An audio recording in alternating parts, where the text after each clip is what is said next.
Hey guys, it's Godbars here, the self-proclaimed hip-hop historian, and this is the 443rd episode of my series, where I grab a vinyl from my collection, talk about why I love it, what influence it has, and what its place is in the grand scheme of hip-hop. So getting back to the golden age, I wanted to revisit the icon LL Cool J, who's previously been on the page twice before, once when I covered his 1985 full-length debut, Radio, and again when I discussed 1990's Mama Said Knock You Out, both of which I'll leave a link for down in the description below. Today, I kinda wanted to split the difference between those two legendary projects by touching on LL's 1987 sophomore LP, Bigger and Deffer, which was subsequently followed by one of LL Cool J's least successful releases, at least critically and fan-wise, which was 1989's Walking with a Panther. However, he not only ended up completely redeeming himself the following year with his fourth album, but he also managed to stay pretty active throughout the rest of the 90s, even going into the 2000s,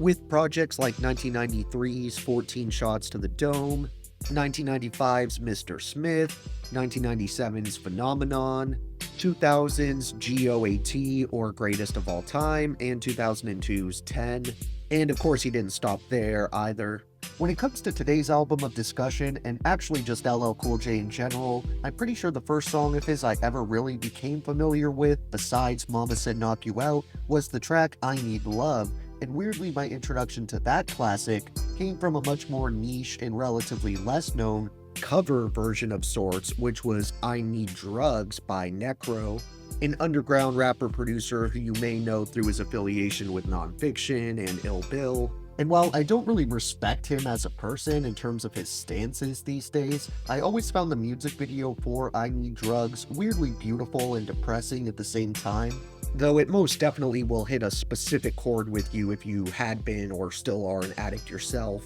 The beat was already amazing for the original I Need Love, but it gained a little bit of a darker context within Necro's version, where not only is he painting this picture of an unapologetic fiend, but much like Johnny Cash's cover of Hurt from Nine Inch Nails, it's really the music video that makes this thing so interesting and kinda takes it to a next level. As throughout the entire thing, Necro is just filming his real uncle and his friend, and directly shows them injecting these substances in the exact type of dingy, lifeless New York apartment you would expect those activities to happen in. And I'm pretty sure this is the same Uncle Howie who inspired the legendary Ill Bill track, My Uncle, as well as the Uncle Howie label in general, since I believe Necro and Ill Bill are cousins. I know that was a bit of a tangent, but I did want to bring it up since I fell in love with the I Need Love beat through replaying the drug version so much, and even though Necro changes the words, he is doing the exact same cadence and delivery as LL Cool J.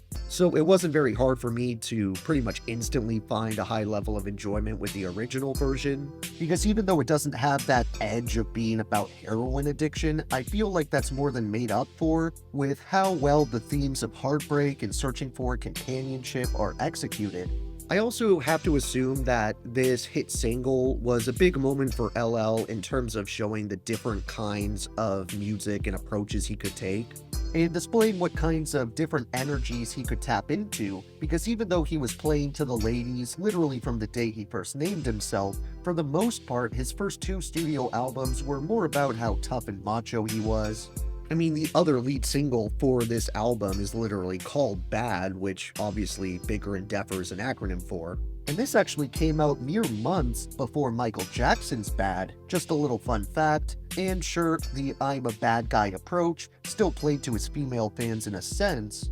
but in retrospect, I feel like it was very smart to push this I Need Love angle the way he did, because it was very honest and emotionally vulnerable in a way most rappers at the time really weren't. Even though a byproduct of this, to a small degree, may have been some of the more pure hip-hop heads kind of distancing themselves from this sound. There aren't any featured artists on Bigger and Deffer, but LL did have some collaborators in terms of the forward-thinking production, and instead of the Rick Rubin, Def Jam handled affair that Radio was, here the instrumentals were completely handled by LA Posse, which was a legendary West Coast production unit consisting of DJ Bobcat, DJ Pooh, Muffla, and Big Dad. When it comes to my honorable mentions this time around, I want to recommend tracks like Cande, Get Down, The Breakthrough, Ah, Let's Get Ill, and The Doo-Wop. Then for my overall top 3 favorite songs, even though they're kind of unimaginative,